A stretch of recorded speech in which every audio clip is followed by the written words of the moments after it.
जो हम लोग इस वीडियो में देखेंगे हमारा इतिहास और नागरिक जीवन। इसमें आज हम लोग इतिहास पढ़ेंगे। इतिहास में पाठ 5 पढ़ेंगे। 6ठी शताब्दी ईसा पूर्व का भारत धार्मिक आंदोलन, यानी 6ठी शताब्दी ईसा पूर्व का भारत देखेंगे, जिसमें हम धार्मिक आंदोलन के विषय में चर्चा करेंगे। तो आइए देखते हैं। इसमें सबसे पहले हम पाठ को पढ़ेंगे। आपको बच्चों ध्यान से सुनना है, जिससे कि क्योंकि प्रतियोगी परीक्षाओं में भी इससे प्रश्न पूछे जाते हैं, इसलिए हमको इसको अच्छी तरह से सुनना है, अच्छी तरह से इसके विषय में कुछ मुख्य बिंदुओं को याद रखना है और अंत में हम इसके अभ्यास प्रश्न देखेंगे। अगर आप पाठ को कई बार सुने रहेंगे तो आपको इसके अभ्यास प्रश्न हल करने में आसानी रहेगी। तो आइए देखते हैं। 6ठी शताब्दी ईसा पूर्व में छोटे छोटे जनपद बड़े बड़े राज्य की होड़ में संघर्ष करते रहते थे। इससे प्रजा अपने को असुरक्षित महसूस करने लगी थी। पुराने समय में जन के लोग एक दूसरे की मदद एवं आपस में भरोसा करते थे। ऐसी बातें अब समाप्त हो चली थी। अब ज़्यादा से ज़्यादा पैसा कमाने के लालच में लोग एक दूसरे से झूठ बोलने और एक दूसरे को ठगने व धोखा देने लगे थे। अब आगे देखते हैं। वैदिक काल के अंत तक धार्मिक क्रियाकलाप धीरे धीरे कठोर एवं खर्चीले हो गए। अब यज्ञों में पशुओं की बलि भी दी जाने लगी थी। चमत्कार और ढूंढ ढकोसला का बोलबाला था। वेदों की संस्कृत भाषा जन सामान्य के समझ में नहीं आती थी, यानी वेदों में जो संस्कृत भाषा बोली जाती थी वो जो आम जनता थी उनकी समझ में नहीं आती थी। वर्ण व्यवस्था अब कठोर जाति व्यवस्था का रूप ले चुकी थी, और जो वर्ण व्यवस्था है पहले सामान्य थी, अब कठोर जो है जाति व्यवस्था का रूप ले चुकी थी। पुरोहितों के द्वारा पूरे समाज को ऊंची तथा नीची जाति में विभाजित कर दिया गया था। इन कारणों से समाज में पूर्णतः असंतुलन की स्थिति आ गई थी। ऐसी बदलती परिस्थितियों में लोगों के विचारों में बड़े बड़े बदलाव आ रहे थे। सभी के मन में तरह तरह के सवाल उठ रहे थे। जैसे अब वो कौन कौन से विचार उठ रहे थे उनके विषय में देखते हैं। यज्ञ क्यों होने चाहिए, क्या चढ़ावा चढ़ाने से मोक्ष प्राप्त होता है, ये सारे विचार उन लोगों के मन में उठ रहे थे। क्या वास्तव में सब कुछ पूर्व निश्चित है तथा ईश्वर ने तय किया है, क्या अपनी स्थिति बदली नहीं जा सकती, ये सब बातें उनके मन में आती थी। ऐसा क्या है जो कभी नहीं मरता, मरने के बाद क्या होता है, क्या तपस्या करने से तपस्वी अमर हो जाते हैं। तो इस तरह के प्रश्न इन लोगों के मन में आते रहते थे। सिंधु सभ्यता के बाद 6ठी शताब्दी ईसा पूर्व में जाकर पुनः नगरों का विकास हुआ। इससे पहले की संस्कृतियां ग्रामीण संस्कृतियां थी। इसे इतिहास में द्वितीय नगरीकरण के नाम से जानते हैं। इन जिज्ञासाओं के लिए उन दिनों यानी जो बातें इन लोगों के मन में उठती थी, तो उसकी जिज्ञासाएँ थी कि जानने की इच्छा थी कि इसके लिए क्या किया जाए, कैसे किया जाए। तो इन जिज्ञासाओं के लिए उन दिनों कई लोग जंगलों में आश्रम बनाकर रहते थे। उन आश्रमों में भी तरह तरह के प्रश्नों पर चिंतन मनन करते थे। वहाँ आने जाने वालों से भी चर्चा करते थे और अपने पास बैठा कर दूसरों को सिखाते थे। जो लोग आश्रम में रहते थे यानी आश्रमों में रहते थे वे ऋषि मुनि कहलाते थे। इन ऋषियों ने मृत्यु के बाद के जीवन के बारे में चिंतन कर बताया कि आत्मा या ब्रह्म कभी भी नष्ट नहीं होती है। आत्मा ही बार बार जन्म लेती है। कठोर तपस्या के द्वारा ही इसका ज्ञान होता है। आत्मा जब ब्रह्म में मिल जाती है तब मानव को संसार के कष्टों से मुक्ति मिल जाती है। आत्मा का ज्ञान ही परम ज्ञान है। ऋषियों के ये विचार यानी उपनिषदों का मतलब पास बैठना में मिलते हैं। उनमें से छांदोग्य उपनिषद की एक कहानी आगे पढ़िए, यानी छांदोग्य उपनिषद के विषय में आगे कहानी बताई गई है। ये छांदोग्य उपनिषद की जो कहानी दी गई है उसको देखते हैं।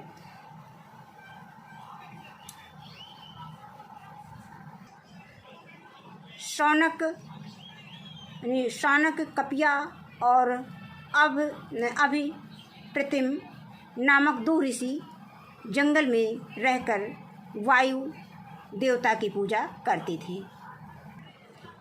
एक दिन दोनों ऋषि भोजन कर रहे थे तो वहाँ एक ब्रह्मचारी आया।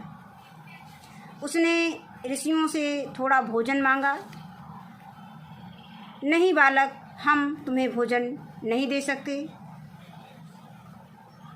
हमारा इतिहास ये किताब है, ये बहुत हल्का इसमें छपा हुआ है, इसलिए थोड़ा सा पढ़ने में कठिनाई हो रही है।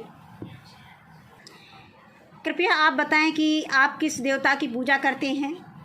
वायु देवता की, जो जीवन वायु अथवा प्राण प्रदान करता है।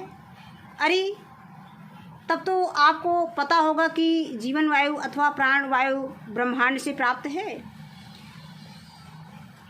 और इसी से वे ही सब चल है अचल है, यानी और इसी से ही सब चल है अचल है, दृश्य है और अदृश्य है। हाँ हाँ, हमें सब पता है। फिर आगे दिया गया है, तो मान्यवर कृपया बताएं कि आप किसको भोग लगाते हैं। जीवन वायु अर्थात प्राण को। यदि ब्रह्मांड में प्राण विद्यमान है तो मुझ में भी है, क्योंकि मैं भी ब्रह्मांड का ही हिस्सा हूँ कि नहीं? अरे हाँ, क्यों नहीं। यही प्राण मुझ में है। मुझे भिक्षा ना देकर क्या आप अपने वायु देवता का अपमान नहीं कर रहे हैं? और इस प्रकार ऋषियों को वास्तविक ज्ञान प्राप्त हुआ। वे अपने अज्ञान पर शर्मिंदा हुए और उन्होंने ब्रह्मचारी के साथ भोजन किया। तो ये एक छोटी सी कहानी इसमें छंदोग्य उपनिषद का दिया गया है। इसके बाद आगे देखते हैं। ऋषि मुनियों के अलावा कुछ और लोग भी ज्ञान की खोज में लगे थे, जो एक स्थान पर नहीं रहते थे। कई राजा भी इन ऋषियों की तरह चिंतन में आगे थे। वे घर त्याग कर गांव-गांव, जंगल-जंगल, शहर-शहर घूमते रहते थे। ऐसे लोगों में महावीर और गौतम बुद्ध बहुत प्रसिद्ध हुए।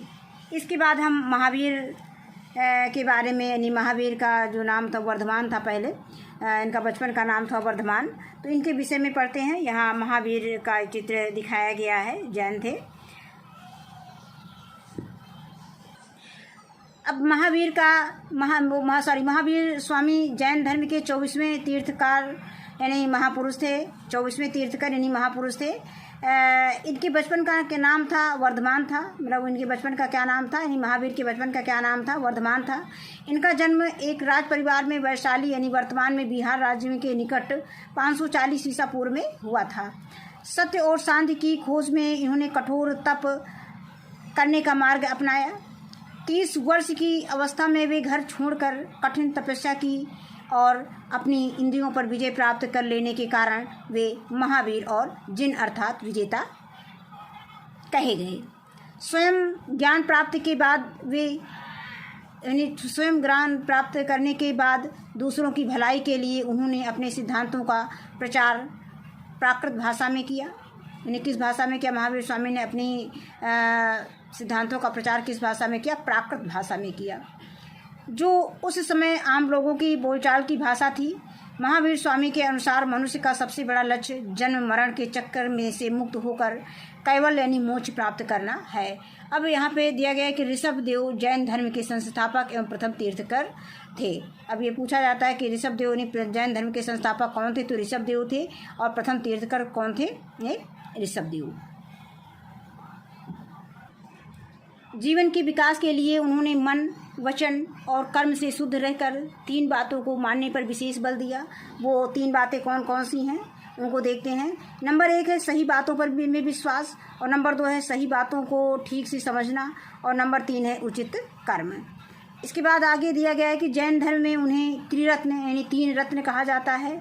महावीर स्वामी ने अच्छे व्यवहार व आचरण के लिए 5 महाव्रतों का पालन किया। यानी महावीर स्वामी ने जो है अपने अच्छे आचरण और व्यवहार के लिए क्या किया? 5 महाव्रतों का पालन करने के लिए कहा। ये महाव्रत कौन कौन से हैं? एक तो है, पहला है कि जीवों को ना मारना, दूसरा है सच बोलना, तीसरा है चोरी ना करना, और चौथा है अनुचित धन ना जुटाना और यानी गलत तरीके से धन ना जुटाना, और 5वां है इंद्रियों को वश में रखना।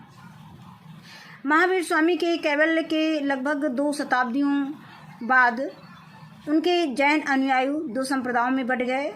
पहला श्वेतांबर यानी सफ़ेद कपड़े पहनने वाले लोग थे, और दूसरा दिगंबर थे, ये निर्वस्त्र रहने वाले लोग थे। अब यहाँ पर ये श्वेतांबर लोगों को दिखाया गया है, सफ़ेद वस्त्र पहने हुए हैं। इसके बाद हम देखेंगे महात्मा बुद्ध के बारे में। गौतम बुद्ध को महात्मा बुद्ध के नाम से जाना जाता है। महात्मा बुद्ध बौद्ध धर्म के संस्थापक थे। इनका जन्म जो है ईसा से 563 वर्ष पूर्व नेपाल में कपिलवस्तु के निकट लुम्बिनी नामक स्थान में हुआ था। उनके पिता सुधोधन शाक्य गणराज्य के राजा थे।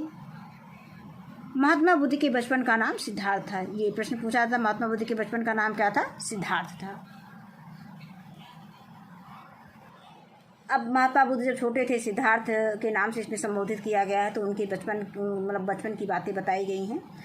एक बार जब सिद्धार्थ अपने रथ पर बैठकर घूमने जा रहे थे, तो रास्ते में एक वृद्ध को देखकर अपने साथी से उसके बारे में पूछा, यानी उस अवृद्ध आदमी के बारे में पूछा। कहा कि चन्ना, ये कौन है? इसके बाल सफ़ेद हैं, ये कमज़ोर दिखाई देता है, इसके शरीर में झुर्रियाँ क्यों हैं?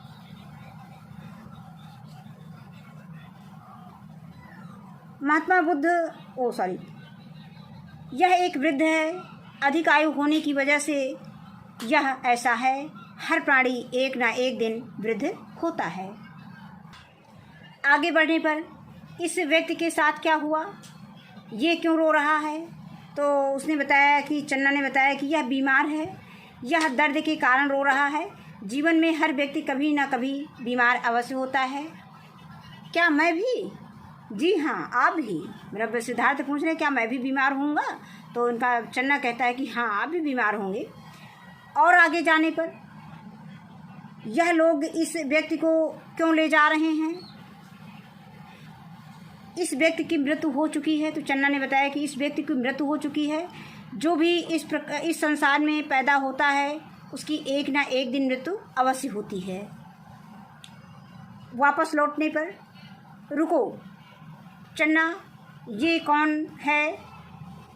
यह बहुत शांत दिखाई देता है, यह एकदम अलग दिखाई देता है उन लोगों से जिन्हें मैंने अभी तक देखा है। यह एक साधु है। इसने अपने जीवन की यथार्थ को समझने के लिए सारे सुखों और दुखों का त्याग कर दिया है। यह सब देखकर वह बहुत परेशान और दुखी हुए। उन्होंने अपने सारे जेवरात उतारकर अपने सारथी को दे दिए। वे जीवन और मृत्यु से छुटकारा पाने की बात सोचने लगी। चन्ना, तुम यह सब लेकर वापस कपिलवस्तु लौट जाओ। अपने बेटे राहुल और पत्नी यशोधरा को छोड़कर वे साधु वेश धारण कर जीवन की यथार्थ को समझने के लिए निकल पड़े।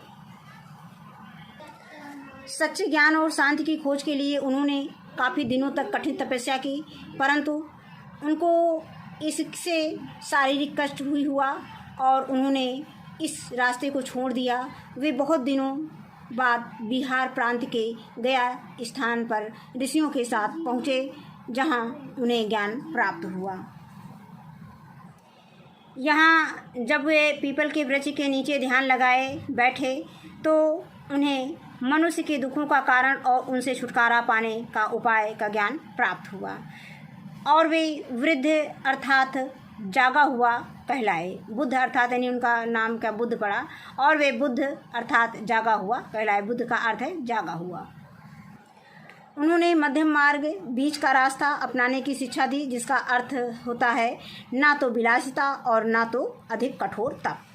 महात्मा बुद्ध ने 4 आर्य सत्य को माना है। कौन कौन से हैं? नंबर 1 दुख है, नंबर 2 दुख का कारण है, नंबर 3 दुख दूर करने का उपाय भी है, और नंबर 4 है दुखों को दूर करने का उपाय अष्टांगिक मार्ग है। एक दिन कृष्णा गोमती नामक स्त्री अपनी मृत्यु प्राप्त पुत्र को लेकर बुद्ध के पास आई। महात्मन, कृपया मेरे इस पुत्र को जीवित कर दें, यह मेरा इकलौता पुत्र है। रो नहीं, जैसा मैं कहता हूँ वैसा करो।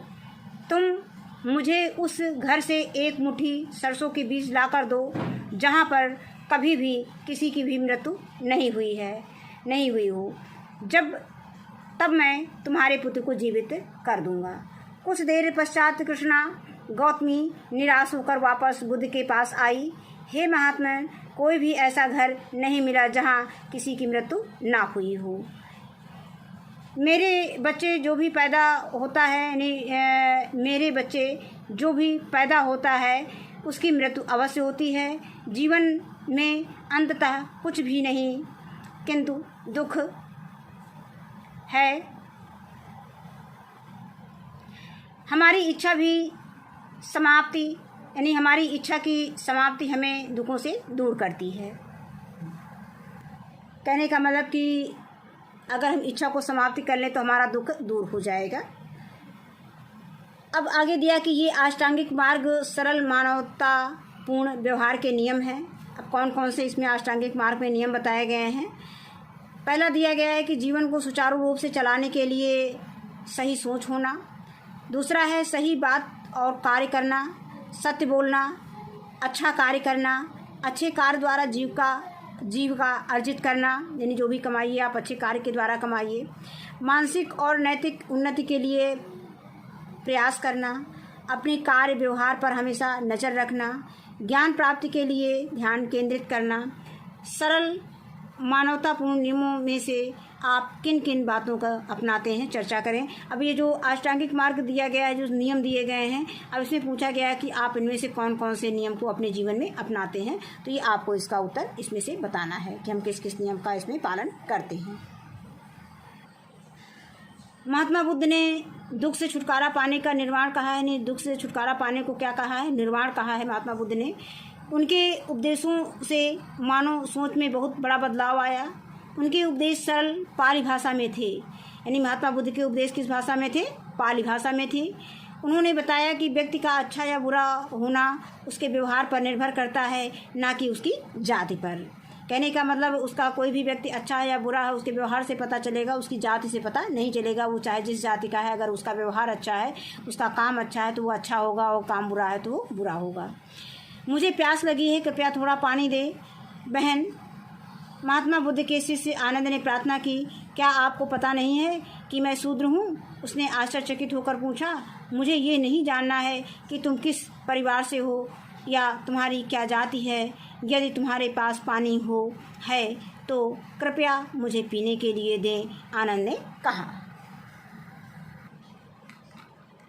इन घटनाओं व उनके सदाचरण से आम लोग अति प्रभावित हुए और दूर दूर तक उनके अनुयायी हो गए। 2000 वर्ष बीत जाने के बाद भी महावीर स्वामी और महात्मा बुद्ध के विचारों का अनुकरण आज भी हो रहा है। सोचो, यदि वे कहते कुछ और करते कुछ, तो क्या उनके ज़्यादा अनुयायी होते? महात्मा बुद्ध के निर्वाण के कुछ शताब्दियों बाद उनके बौद्ध अनुयायी दो संप्रदायों में बढ़ गए, एक हीनयान और एक महायान। अब आगे कुछ बिंदु दिए गए हैं पाठ से संबंधित, जिनके विषय में हमको जानना है, तो आइए इसे देखते हैं। पहला बिंदु दिया गया है कि भारत की अहिंसावादी छवि इन्हीं के कारण हुई। इन धर्मों के आने से शाकाहारी संस्कृति को बढ़ावा मिला। और दूसरा है, ये धर्म लोकतांत्रिक एवं उदार थे। संगठित धर्म पर जोर बढ़ने लगा, जिसके कारण इन धर्मों का प्रचार दूर दूर तक बढ़ा। संचार साधनों का अभाव होते हुए भी विदेशी नागरिकों ने इन धर्मों को अपनाया, जैसे चीन व दक्षिण पूर्वी एशिया। अगला बिंदु दिया गया है कि इन संघों में महिलाओं के प्रवेश के साथ साथ उन्हें ऊंचा स्थान दिया गया। बुद्ध के पूर्व जन्म से संबंधित जातक कहानियों ने नीति और धर्म को सरल भाव में लोगों तक पहुंचाया। अगला बिंदु दिया गया है कि राष्ट्रध्वज के मध्य में बना चक्र बौद्ध प्रतीक धर्म चक्र परिवर्तन है। अब इसमें निम्न के विषय में हमें इसको लिखना है, तो इसमें पाठ में देखेंगे। पाठ से संबंधित इस सारणी को आपको पूरा करना है। तो यहीं से हमारा अभ्यास प्रश्न शुरू होता है। तो अभ्यास प्रश्न हमने कॉपी पे नोट कर रखे हैं, तो इसको देखते हैं। पहला प्रश्न है कि निम्नलिखित के विषय में लिखिए। तो इसमें विवरण दिया गया है महावीर स्वामी और महात्मा बुद्ध। तो किसके किसी विषय में मतलब विवरण में हमें महावीर स्वामी और महात्मा बुद्ध के बारे में उनके जन्म का समय लिखना है, जन्म का स्थान लिखना है, बचपन का नाम लिखना है, माता का नाम लिखना है, पिता का नाम लिखना है और उपदेश की भाषा लिखनी है। तो सबसे पहले हम देखेंगे कि इनका जन्म कहाँ हुआ था, यानी महावीर स्वामी का जन्म कब हुआ था। तो महावीर स्वामी के जन्म का समय था 599 वर्ष पूर्व, और यहाँ पे महात्मा बुद्ध का जन्म का समय था 563 वर्ष पूर्व। और इसके बाद आता है इनका जन्म का स्थान क्या है। महावीर स्वामी का जन्म स्थान वैशाली है और महात्मा बुद्ध का जन्म स्थान लुम्बिनी है। इसके बाद आते हैं बचपन का नाम क्या है, यानी महावीर स्वामी के बचपन का नाम वर्धमान है और महात्मा बुद्ध के बचपन का नाम सिद्धार्थ है। माता का नाम यानी महावीर स्वामी की माता का नाम त्रिशला है और महात्मा बुद्ध की माता का नाम महामाया है। पिता का नाम नंबर 5 पे आता है। पिता का नाम तो महावीर स्वामी के पिता का नाम सिद्धार्थ है और महात्मा बुद्ध के पिता का नाम शुद्धोधन है। इसके बाद आता है उपदेश की भाषा, यानी महावीर स्वामी का जो उपदेश की भाषा थी वो प्राकृत भाषा थी और महात्मा बुद्ध ने जो है पाली भाषा में उपदेश दिया है। इसके बाद आते हैं प्रश्न संख्या 2 पे, त्रिरत्न और अष्टांगिक मार्ग क्या है, यह किनसे संबंधित है, लिखिए। तो इन सभी प्रश्नों के उत्तर हमें कॉपी पर नोट कर रखे हैं, आइए देखते हैं। इसका उत्तर हो जाएगा त्रिरत्न। हम हेडिंग डाल लेंगे क्योंकि पूछा गया है कि त्रिरत्न और अष्टांगिक मार्ग क्या है। तो सबसे पहले हम बताएंगे कि त्रिरत्न और अष्टांगिक मार्ग क्या है और यह किनसे संबंधित है, इसके विषय में बात करेंगे। तो पहला है त्रिरत्न, हम हेडिंग डालेंगे। फिर ये क्या है, तो महावीर स्वामी के अनुसार त्रिरत्न निम्नलिखित है। नंबर 1 है सही बातों में विश्वास, और नंबर 2 है सही बातों को ठीक से समझना, और नंबर 3 है उचित कर्म। यानी जैन धर्म में इन्हें जो है त्रिरत्न कहा गया है। इसके बाद आते हैं अष्टांगिक मार्ग पर। तो ये सरल मानवतापूर्ण व्यवहार के नियम हैं। इसमें पहला दिया गया है कि जीवन को सुचारू रूप से चलाने के लिए सही सोच होना, और दूसरा है सही बात और कार्य करना, तीसरा है सत्य बोलना, और चौथा है अच्छा कार्य करना, और पांचवा है अच्छे कार्य द्वारा जीविका अर्जित करना। और इसके बाद छठा आता है कि मानसिक और नैतिक उन्नति के लिए प्रयास करना, और सातवां है अपनी कार्य व्यवहार पर हमेशा नज़र रखना। इसके बाद नंबर 8 है कि ज्ञान प्राप्ति के लिए ध्यान केंद्रित करना। और फिर आगे एक प्रश्न पूछा गया है कि ये किनसे संबंधित है। तो अष्टांगिक मार्ग बौद्ध धर्म से संबंधित है। इसके बाद है प्रश्न संख्या 3 है। तो प्रश्न संख्या 3 में पूछा गया है कि जैन और बौद्ध धर्म के सिद्धांतों को लोगों ने क्यों अपनाया। तो इसके उत्तर में हम लिखेंगे कि जैन धर्म और बौद्ध धर्म के सिद्धांतों को लोगों ने निम्नलिखित कारणों से अपनाया। इन कारणों को हम देखते हैं कौन कौन से कारण हैं। नंबर 1 है कि इन दोनों धर्मों के आने से शाकाहारी संस्कृति को बल मिला, और नंबर 2 है कि भारत की अहिंसावादी छवि इन्हीं के कारण हुई। नंबर 3 है ये धर्म लोकतांत्रिक और उदार थे, और नंबर 4 है इनके संघों में महिलाओं को प्रवेश के साथ साथ ऊंचा स्थान दिया गया, और नंबर 5 है जातक और हितोपदेश में कहानियों के माध्यम से उपदेशों को सरल भाव से लोगों तक पहुंचाया गया। इसके बाद प्रश्न संख्या 5 है कि महावीर स्वामी द्वारा बताए गए 5 महाव्रतों के नाम लिखिए। ये कौन कौन से हैं। तो यहाँ पे हम उत्तर में लिख सकते हैं कि महावीर स्वामी द्वारा बताए गए 5 महाव्रत निम्नलिखित हैं। नंबर 1 है जीवों को ना मारना, नंबर 2 है सच बोलना, और नंबर 3 है चोरी ना करना, नंबर 4 है अनुचित धन ना जुटाना, और नंबर 5 है इंद्रियों को वश में रखना। तो इस वीडियो में बस इतना ही। ये पाठ हमारा यहीं पे समाप्त होता है। वीडियो देखने के लिए बहुत बहुत धन्यवाद।